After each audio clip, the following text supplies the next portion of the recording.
Hey, what up, everybody? This is Stevie Breach coming to you for the CM Punk question and answer that went down at UFC 182 today. Honestly, in my mind, if I was CM Punk, I would sort of be thinking if maybe UFC was starting to push me out there as a little bit of like I don't want to say comedy hour, but just sort of like a sideshow, basically, to go along with the whole deal. I know that there are the critics that go along with CM Punk going to UFC, definitely. I am somebody who has my doubts. I want him to do well. Um, Maybe sort of like for the same way that I wanted Brock Lesnar to do well during his first run in UFC, just because I like the bragging rights of people from UFC always saying that they like UFC because it's better. They sort of look down on professional wrestling fans like myself. And, when Brock Lesnar was out there, defending the championship, it was the biggest exclamation point to put on being a professional wrestling fan that these guys are real, these guys are tough, and, they can go out there and kick your ass whether if there's a script or not a script. There's no messing around, and if CM Punk is able to follow in the footsteps of Brock Lesnar and be some sort of a force in UFC, it would just sort of add on.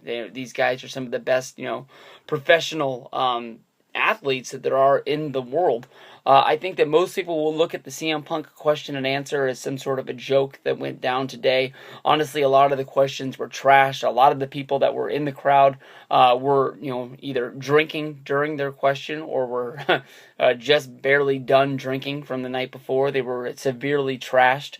It was probably one of the worst question and answer series from a lot of the critics that were out there. Honestly, this is the first one that I've ever watched, and it was just it reminded me a lot of when I went to the Stone Cold Steve Austin question and answer forum at this year's SummerSlam. A lot of the questions were very, very bad. If you've ever listened to the podcast, if you've ever seen if you've ever seen a Stone Cold Steve Austin DVD, if you follow professional wrestling, you knew the answer that was going to come out of Austin's mouth, and it just I don't know where they found those people, but they weren't sort of screening any of the questions or any of the people for the CM Punk deal, and that's sort of what you got.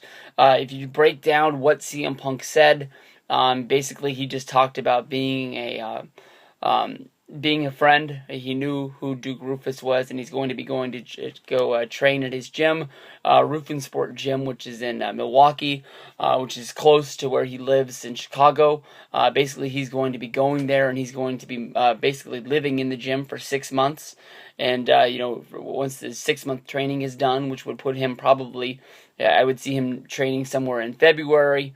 That would put him around August to where he'd be able to reevaluate his UFC future, and basically he's not going to be calling out anybody in UFC. He's not looking for a fight today or tomorrow.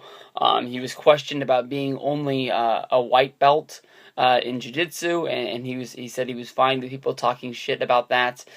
He says that when he's at Rufin Sport Gym, basically he's not going to be able to invite any of his friends. He's not going to be running the place. He's just a guy that's going to be there, and he's just sort of not going to take it with anything more than that. He's also going to be taking trips to California, where he's going to continue to train with the Gracies in jiu-jitsu and trying to get better.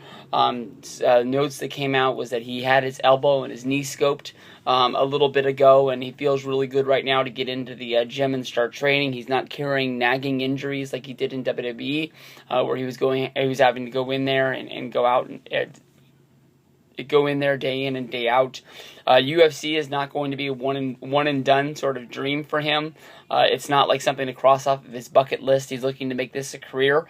No matter what happens in fight number 1, he's going to be in the gym on day 2. Looking forward to seeing what he can do in fight number 2 to make him better than he was in the last fight. So this isn't going to be one and done for him. He talked about, basically when Chael Sonnen and Jim Ross called the Battlegrounds MMA show a few months back. Basically, CM Punk was asked if he was able to do that, and he had turned it down. And I think that was just basically about it. He sort of said that he wasn't going to have the shock of being inside of the octagon for the first time. Basically he's wrestled in front of large crowds, and that's not something that's going to scare him. He's not going to be coming out for his first fight, sort of looking at all the people out there and sort of wondering what the expectations are on there. He's just going to go in there and he's going to handle business as best as he can.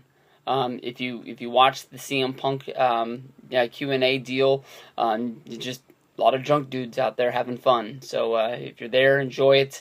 But I think now it would be best for CM Punk to sort of disappear out of the limelight, just go into training, and stop having UFC push you out there. Because I think the more you're in the limelight right now for UFC, the more expectations are going to be put on you as being a huge star for them. If you go out there and you lose your first fight, you're going to look like you're some sort of a sideshow flop, and I don't think that's what he wants to be.